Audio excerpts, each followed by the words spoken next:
Na tai aš rankose laikau šį Xbox S kontrolerį ir varom jį unboxint. Tai visų pirma turim mygtukus.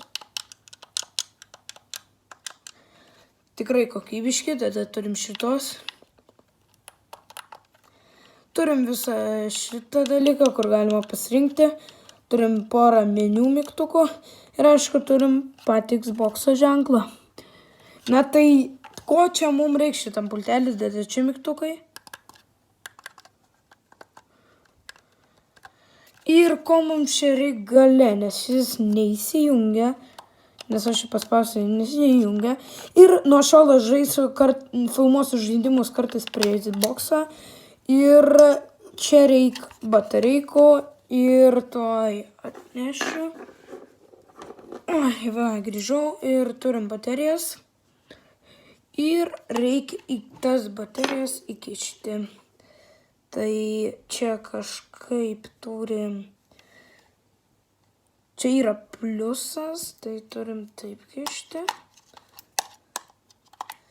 Turim taip. Vieną įkišam. Ir tada ten bus minus. Ir įkišam kitą. Viskas, įkišau 2 baterijas. Ir dabar uždarome. Viskas, turim kontrolerį su baterijom ir pabandom jį įjungti.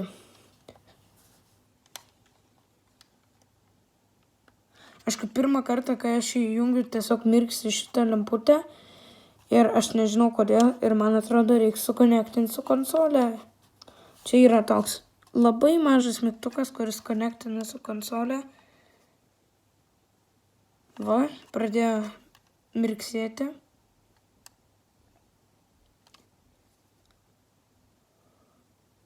Lėčiau mirksi. Dar palaikysim. Greičiau mirksi. Jis ieško artimiausių device'ų, man atrodo. Ir ko tu man čia neprisikonektinti prie mano konsolės? Nes jie yra ten. Jeigu norit konsolės unboxingo, padarysiu ir konsolės unboxing. Žodžiu, pultelis veikia, viskas yra gerai. Po to pabandysiu sukonektinti su savo konsolė. Jeigu patiko šitas videokas, spaudžiam like, o dabar einu konektinti konsolę. Sutiksim kitam vlogė.